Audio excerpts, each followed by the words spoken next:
할렐루야.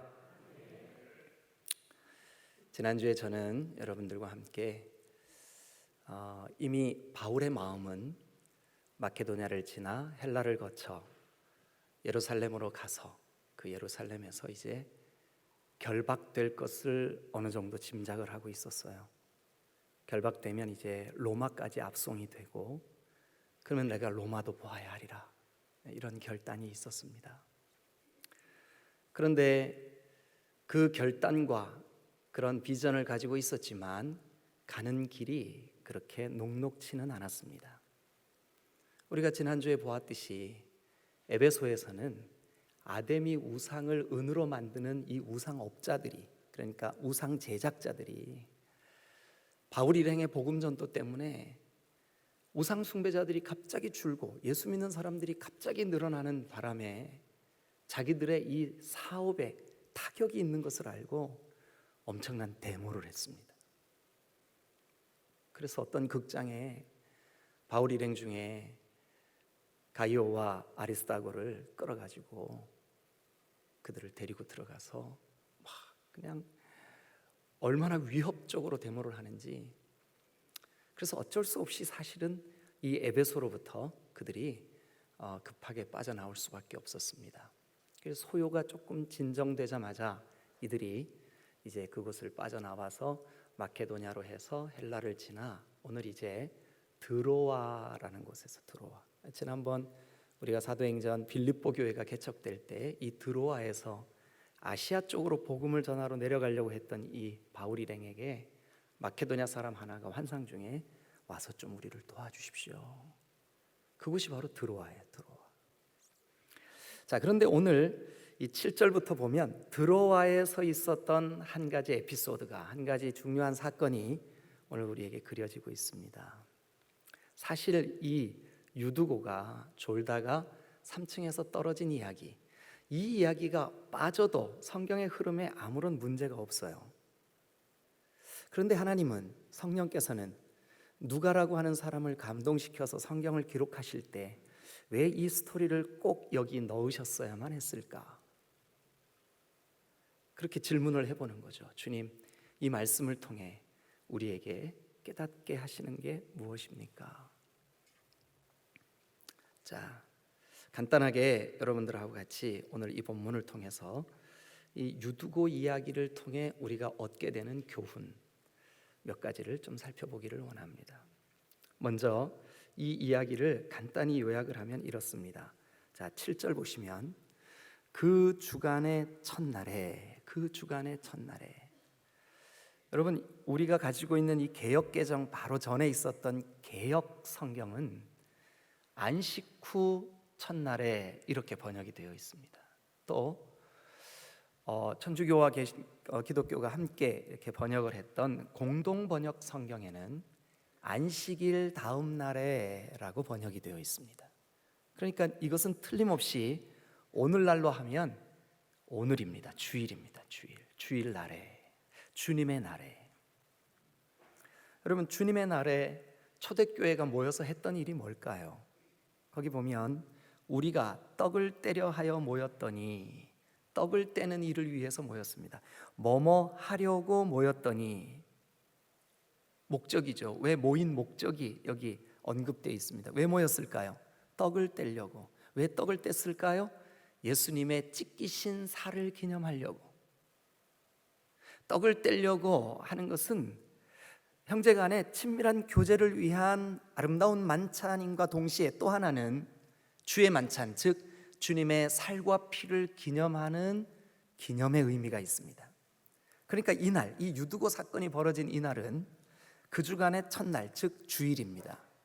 근데 그들이 모인 목적은 떡을 떼려고, 즉 우리 주 예수 그리스도를 기념하려고, 우리 주 예수 그리스도의 부활한 날, 그 부활의 승리의 날, 죽음을 이기신 날, 죄의 권세를 깨뜨리신 날, 그러니까 감격스러운 날이에요. 주님을 기념하는 날, 주님의 승리를 찬송하는 날, 우리 주 예수 그리스도를 예배하는 날, 기쁨으로 승리를 축하하는 날. 놀라운 날이죠. 그날 모였어요. 그날. 그러니까 이날은 최소한 초대교회, 즉 이 사도들에 의해서 목양이 되어지던 이 시대만 해도 이날은 축제의 날이요, 기쁨의 날이요, 승리의 날이요, 모든 영혼들이 우리 주 예수 그리스도를 기념하는 그런 날이었습니다. 그 기쁨의 날 뭐를 했을까요? 바울이 이튿날 떠나고자 하여, 즉 예루살렘으로 가야 로마로 압송이 될 거고, 로마로 압송이 돼야 가이사 앞에 설 거고, 가이사 앞에 서야 이 거룩한 복음을 로마에 편만케 할 수 있기 때문에 그 비전을 가지고 있었던 바울은 이제 급히 이 지역에, 이 트로아 지역을 포함한 이미 세워진 교회들을 견고케 하는, 격려하는 이 일을 속히 마무리하고 예루살렘으로 가고자 하는 마음이 있었습니다. 그래서 바울이 이튿날 떠나고자 하여 그들에게 강론할세. 전에 제가 17장에서 데살로니가 교회가 세워질 때 그 교회가 믿음의 역사가 있고 사랑의 수고가 있고 소망의 인내가 있는 아름다운 교회가 되기 위하여 그 교회에서 있었던 일, 그때 말씀의 강론, 즉 말씀의 강해, 한 절 한 절 이 말씀의 의미를 풀어 하나님의 말씀의 의미가, 뜻이 이 문맥을 통해서 주시고자 하시는 하나님의 음성이 뭔지를 분별하여 하는 메시지, 강론, 디알레고마이, 소상히 풀어서 설명했다.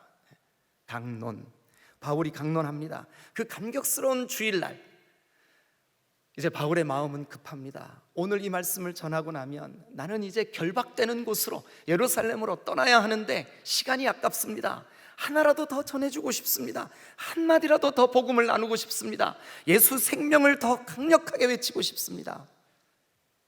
그래서 강론을 하는데 말을 밤중까지 계속했습니다. 밤중까지 계속했습니다.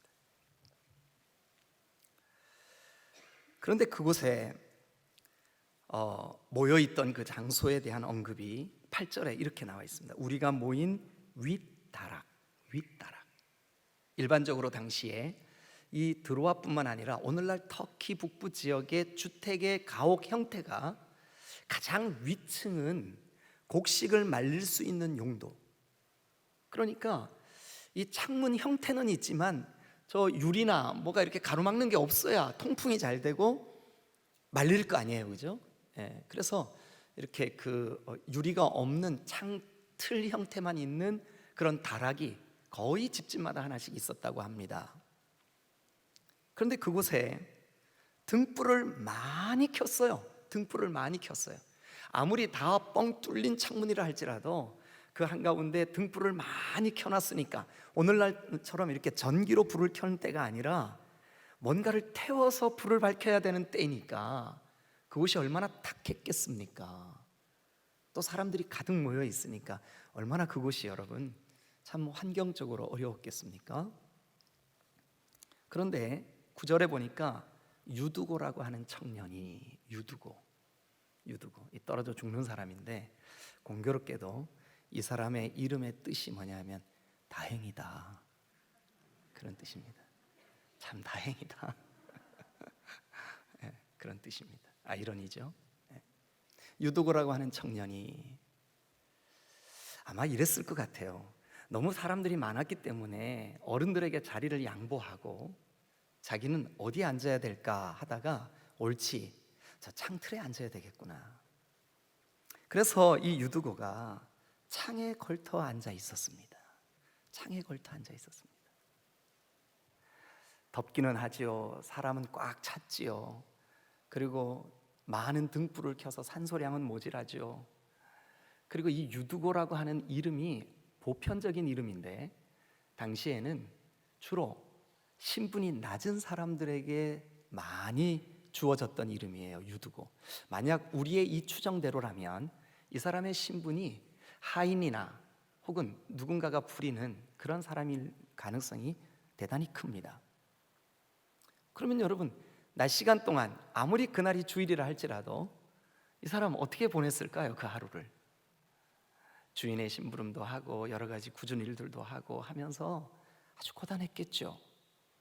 그리고 그가 앉은 장소는 어딜까요? 창틀이에요. 여러분 산들바람이 창틀 거기에는 얼마나 여러분 다른 안쪽에 있는 사람들보다 얼마나 좀 신선한 바람이 많이 들어오겠죠, 그죠? 그래서 이 사람이 드디어 졸기 시작합니다. 처음에는 바울이 전하는 말씀에 눈을 못 이기는 이 눈꺼풀 무게를 감당을 하면서 옳습니다, 지당하십니다. 그러다가 이제 드디어 조는 가운데 약간의 다른 형태의 또 졸음이 찾아왔습니다. 글쎄 그건 잘 모르겠습니다. 모르겠는데요. 그러다가 이제 이 졸음이 좀 더 깊어지니까 그럴 수도 있겠죠. 이 유두고가 도저히 졸음을 견딜 수가 없어요. 그래서 오늘 우리 성경에 보니까 이렇게 되어 있습니다. 창에 걸터 앉아 있다가 깊이 졸더니 바울이 강론하기를, 아이고 참 설교가 굉장히 길었던 것 같아요. 말씀을 더 길게 전하고 또 더 길게 전하니까 이 유두고가 졸음을 이기지 못하여 거기가 3층이나 되는 높이입니다. 얼마나 높습니까? 3층, 그죠? 3층에서 그만 졸다가 떨어졌습니다. 졸다가 떨어졌으니까 우리가 한번 상상을 해봅니다. 졸다가 떨어졌으니까 몸이 졸다가 떨어졌으니까 그냥 아무렇게나 떨어졌을 거예요. 그러니까 3층에서 떨어질 때 여러 가지 가능성이 있겠죠. 머리가 먼저 떨어졌을 가능성도 있고 이 몸 전체가 그냥 철퍼덕 바닥에 떨어졌을 가능성도 있고. 자, 여기서 우리가 잠깐 이 사도행전을 기록하고 있는 저자가 누구였었죠? 누가 기록했죠? 누가 기록했냐고요. 여러분들이 누가 그러면 어떻게 해요? 누가 기록했죠?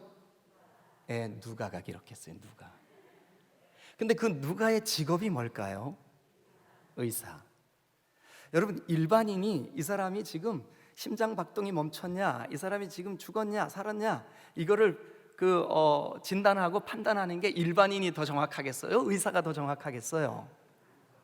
그런데 이 본문을 보세요. 이걸 기록하고 있는 저자가 이렇게 썼습니다. 자, 9절 끝에 3층에서 떨어지거늘 일으켜 보니 뭐 했는지라? 죽었는지라. 이건 의사의 진단이에요. 의사의 사망 진단서, 거기에는 사망, 죽었다 이렇게 돼 있습니다. 죽었는데 바울이 얼마나 놀랬겠어요. 설교하다 말고 쿵 떨어졌으니까. 그래서 급하게 아래층으로 쫓아 내려갔습니다. 내려갔는데 아마 사도 바울의 마음속에 틀림없이 이 일은 하나님의 영광을 나타내기 위한, 틀림없이 하나님의 영광을 위한 일일 것이다. 그래서 구약 성경에 기록된 엘리사의 사건과 같이 이 유두고의 시체를 부둥켜 안았습니다. 그리고 사람들에게 외칩니다. 이렇게 말합니다. 10절. 바울이 내려가서 그 위에 엎드려 그 몸을 안고 말하되 떠들지 마라. 생명이 그에게 있다. 떠들지 마라. 생명이 그에게 있다. 의사인 누가는요, 뭐라고 진단했어요? 죽었다. 근데 하나님의 거룩한 종인 메신저, 말씀 전하는 복음 전도자 사도 바울의 마음속에는 아니다. 이건 하나님의 영광을 위한 일이다. 살아있다. 그래서 그를 위해서 기도하고 그를 위하여 간절히 선포했겠죠. 오늘 그 대목은 자세히 여기 성경에 기록되어 있지 않지만 놀랍게도 이 3층에서 떨어져 죽었던 유두고가 살아났습니다. 이 일이 얼마나 사람들에게 은혜로운지, 하나님 살아계시는구나.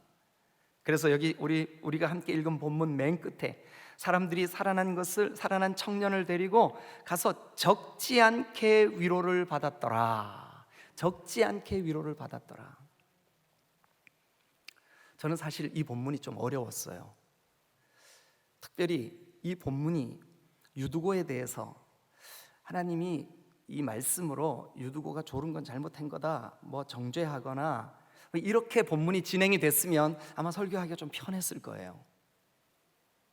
그런데 그렇지가 않고 이 죽음이 결과적으로 초대교회 핍박받는 성도들에게 크게 위로가 되었다는 말로 끝나는 이 대목에서 이 본문을 어떤 방향으로 설교를 해야 될까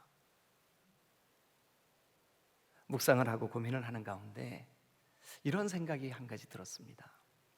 뭐냐 하면 이제 앞으로 진행될 이 사도행전의 전도 여행과 사도 바울의 생애가 극구 사람들이 말림에도 불구하고 기도하는 사람들, 특별히 하나님께서 성령으로 감동을 주신 사람들은 바울이 예루살렘으로 가면 틀림없이 붙잡힌다, 틀림없이 결박된다, 틀림없이 그에게 고통이 있다. 기도하는 사람들이라면 누구나 다 알았어요. 바울 자신도 알았어요. 그래서 가지 마라 그러는 거예요.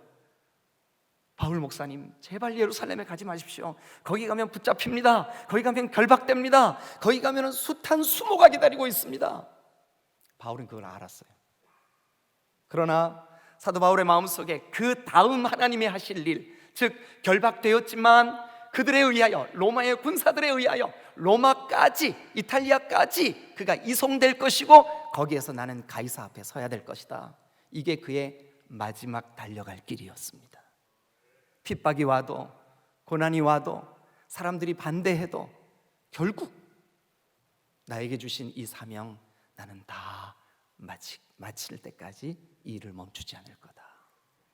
그런데 여러분, 놀랍게도 우리가 앞으로 또 진행될 때 함께 살펴볼 본문들이지만 이 일은 그의 믿음대로 이루어졌습니다. 순교의 자리로 하나님께 희생이 될 때까지, 순교의 제물이 될 때까지 이 일을 어둠의 세력이, 사탄의 권세가, 죽음이 그를 가로막거나 방해하지 못한 줄로 믿습니다. 만약 우리에게 하나님께서 주신 사명이 있고 하나님께서 주신 복음 전도의 중요한 과업이 아직 우리 교회 위에 그리고 저와 여러분들의 삶 속에 남아있다면 결단코 하나님은 이 일을 멈추지 않으실 줄로 믿습니다. 유두고가 다 죽었다고 했습니다. 심지어 이 성경을 기록하고 있는 의사인 누가도 의사의 그 기준으로 진단을 했을 때 사망 진단서를 끊었습니다. 뗐습니다. 그럼에도 불구하고 살아났고 위로가 됐고 하나님의 역사는, 영광은 드러난 줄로 믿습니다. 그래서 제 마음에 묵상을 하다가 이게 이 유두고 사건이 그냥 여기에 들어있는 게 아니구나. 이 일을 통해서 바울이나 바울의 일행이나 오늘 이 말씀을 기록하고 있는 누가나 또 독자인 저와 여러분들에게 이게 복선의 기능을 하고 있구나. 복선. 문학적으로 복선이 뭡니까? 미래에 되어질 일, 앞으로 되어질 일에 대한 예고. 그런데 바울이 용기를 내서 비록 예루살렘에 갔지만 핍박이 기다리고 있지만 힘을 내라 라고 하는 복선적인 의미를 우리에게 보여주고 있는 본문이 아닌가, 이런 깨달음이 있었습니다. 자, 그럼에도 불구하고 저는 오늘 이 본문이 저와 여러분들에게 주시는 교훈 몇 가지를 좀 생각해 보겠습니다. 저자는 혹은 성령께서는 이 성경 본문 안에서 유두고를 질책하거나 유두고가 졸았던 일들을 책망하는 장면이 나오지 않아요. 저도 그래서 오늘 지금 졸고 계시는 분들을 책망할 마음이 조금도 없어요. 책망을 해서도 안 될 줄로 믿습니다. 조는 거는 죄가 아니에요. 지가 졸게 해놓고 나보고 뭐라 그러면 되나? 아마 여러분 마음에 그러실 줄로 압니다. 근데 조는 건 죄가 아니죠. 피곤하니까 조시는 거니까. 그렇죠? 그럼에도 불구하고 여러분, 우리가 여러분 9절을 한번 보시자고요. 9절 안에 여러분들이 한번, 우리 방송팀에서 이미 제가 여러분들에게 숙제를 좀 내드리려고 했는데 다 해놔버렸어요. 9절 안에 이 유두고가 졸았던 일에 대한 부정적인 뉘앙스를 한번 찾아보면 좋겠어요. 부정적인 말을 한번 찾아보면 좋겠어요. 자, 먼저 9절을 한번 보시죠. 유두고라고 하는 청년이 어디 걸터 앉았어요? 창문에. 어떻게 앉았어요? 이거 아니죠. 정중하게 앉았죠. 그런데 우리 본문에는 걸터 앉았다고 돼 있어요. 걸터 앉았다. 그런데 깊이 졸았어요. 바울의 강론이 더 길어집니다. 근데 졸음을 이겼어요? 못 이겼어요? 졸음을 이기지 못했어요. 그리고 난 다음에 어떻게 합니까? 깊이 졸더니 깊이 졸았어요. 깊이 졸더니. 또요, 부정적인 뉘앙스를 주는 단어가 또 뭐가 있을까요?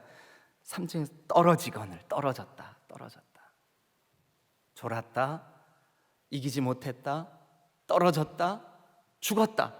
뭔가 이렇게 저자인 누가는 독자인 우리들에게 한번 요 사건을 한번 봐봐. 졸았지, 못 이겼지, 떨어졌지, 죽었잖아. 그러니까 최소한 요 구절 안에는 우리가 느낄 때 독자로서 이 말씀을 읽으면서 묵상하면서 이거 좀 부정적이다. 여러분, 유두고가 왜 떨어졌을까요? 왜 떨어졌을까? 간단합니다. 이 부정적인 뉘앙스로 저자가 우리에게 비춰주는 이 말씀을 통해 볼 때 첫 번째는 그의 앉은 위치의 문제 때문에 그렇습니다. 그는 경계선에 앉아 있었습니다. 저 바깥과 지금 아마 눈을 돌리면 바깥에 등불을 들고 왔다 갔다 하는 사람들, 혹은 술 취해서 주정하는 사람들, 아니면 즐겁게 히히덕거리는 사람들의 소리가 적나라하게 들리는 장소, 그 경계선. 이 안쪽은 지금 뭐 하고 있습니까? 하나님의 거룩한 말씀이 선포되는 장소. 그곳에 뭐가 있습니까? 예수 그리스도의 승리, 죽음을 이기시고 부활하신 주님을 기념하고 찬송하고 함께 예배하고 바울의 강론이 이어지고, 더군다나 그 바울의 강론은 이제 다시는 드로아에서 들을 수 없는 강론이에요. 다시는 드로아에서 들을 수 없는 강론. 왜냐하면 예루살렘으로 가면 잡히고 그곳으로 로마로 압송되면 이제 그곳에서 순교당할 때까지 사도 바울은 그러면 끝이에요. 그런데 지금 이 시간 안타깝지만 유두고가 있는 위치는 경계선입니다. 바깥과 안쪽의 경계선, 세상과 은혜의 경계선. 만약 이 유두고가 그의 위치를 사도 바울의 발 아래에 앉았더라면 어떻게 됐을까요? 마리아와 마르다 사건에서 마르다는 부지런히 주방에서 일할 때 마리아는 예수의 발 아래에 앉아. 발 아래에 앉아. 만약 유두고가 지금 우리가 보고 있는 이 자리 맨 앞에, 여보세요, 여기 맨 앞에 있는 분들은 절대 안 졸잖아요. 지금 눈을 감고 계셔도 조는 게 아니에요. 맨 앞에 앉아 계신 분들은 절대 조는 게 아니에요. 다 듣고 계세요. 왜냐하면 위치가 지금 맨 앞자리니까 졸 수가 없죠. 제가 계속 이렇게 쳐다보거든요. 만약 유두고의 위치가 그 지금 졸 수 있는 환경을 주는 그 경계선, 그곳에 걸터 앉아 있지만 않았더라도 나 오늘 저녁 때 바울의 마지막 설교라는 것을 말씀하시지 않았으니까 모를 수도 있어요. 나 오늘 이 말씀 들을 거야. 나 오늘 이 복음 들을 거야. 그래서 그의 중심이, 마음이 하나님의 말씀 앞에 집중하고자 하여 정자세로 말씀 앞에 앉아 있었더라면 졸았을까요? 아니 떨어졌을까요? 아니 죽었을까요? 사랑하는 여러분, 여러분들은 지금 앉아 계신 위치가 어디입니까? 아니 우리 눈에 보이는 포지션 말고요, 여러분들의 마음의 위치. 예배 때마다 예배 앞으로 나아오는 여러분들의 마음의 위치는 도대체 지금 어디입니까? 혹시 예배 전에 두고 온 가스레인지 위에 불을 내가 껐나 안 껐나, 그것 때문에 아직도 경계에 걸터 앉아 있지는 않습니까? 세상 염려로, 분주함으로 아직도 여전히 여러분들의 마음의 위치가 경계선에 앉아서 예배의 깊은 은혜의 자리에 나아가지 못하고 있지는 않습니까? 다시 한번 말씀드립니다. 이 본문이나 저자는 절대로 유두고의 졸음, 유두고 자신을 핀잔 주거나 죄악시하거나 정죄하지 않았습니다. 그럼에도 불구하고 그는 졸았고 이기지 못했고 떨어졌고 죽었습니다. 우리도 마찬가지입니다. 너 예배 시간에 왜 조니? 우리 주님 그렇게 하시지 않으실 겁니다. 그럼에도 불구하고 우리가 예배를 드릴 때 우리의 마음이 좌정하고 주님 앞에 앉아있는 우리의 위치는 대단히 중요합니다. 예배 때마다 주님 오늘 나에게 말씀하여 주세요. 예배 때마다 주님 오늘 나에게 주님의 그 기쁨의 승리를, 부활의 역사를, 주님의 그 죽음을 이기신 죄의 권세를 깨뜨리신 승리의 복음을 나에게 깨닫게 해주세요. 여러분, 이 마음의 위치가 여러분 삐딱하게 걸터 앉아있지 마시기를 주님의 이름으로 축원합니다. 더 깊이 예배 안으로 여러분, 우리가 50주년을 준비하면서 혹시 그동안의 내 신앙이 세상과 교회를, 세상과 복음을, 세상과 하나님의 은혜를 적당히 이쪽도 갈 수 있고 언제든지 이쪽도 갈 수 있는, 이쪽도 쳐다볼 수 있고 이쪽도 쳐다볼 수 있는 그 경계의 자리에 있었다면 여러분들의 심령의 위치, 마음의 위치를 지금 돌이켜 은혜의 자리로 여러분들이 결단하시기를 주님의 이름으로 축원합니다. 우리가 그런 의미를 부여하지 않으면 여러분, 50주년을 앞두고 50일 동안 특별 새벽 기도회를 하는 게 무슨 의미가 있겠습니까? 하나님 혹여 지난 나의 신앙생활이 내가 있어야 될 위치에 바르게 있지 못하고 있다면 주여 내 마음의 위치를 자세히 관찰하여 보게 하여 주옵소서. 또 이 유두구가 왜 떨어졌을까요? 왜 떨어졌을까요? 우리 성경에 보면 여기 저자 누가가 부정적인 뉘앙스의 단어를 거침없이 사용하여 우리 독자들에게 보여주는 대목, 이렇게 되어 있습니다. 졸음을 이기지 못하여, 졸음을 이기지 못했다라고 하는 말 속에는 이길 수 있다라는 의미도 있지 않을까요? 이기지 못했다. 못 이겼습니다. 여러분, 만약에 졸음을 이기지 못했다, 졸음을 이기지 못하면 우리는, 여러분, 조는 순간에는 아무것도 하고 있지 않습니다. 말씀이 들려서 이거 내가 새롭게 깨달았어, 메모해야지, 메모하지 않습니다. 졸면서 메모하는 사람 봤습니까? 만약에 졸면서 메모하면 이게 아랍어인지 히브리어인지 이게 이렇게 되는 거예요. 이게 이렇게, 그렇죠? 그러니까 조는 순간에는, 졸음을 이기지 못하는 순간에는 아무것도 하지 않고 있는 거예요. 졸음을 이기지 못하는 순간에 아무것도 들리지 않습니다. 당연히 안 들리죠. 지금 졸고 있는데 뭐가 들리겠습니까? 그러니까 아무것도 하지 않고 있고 아무것도 듣지 못하고 있습니다.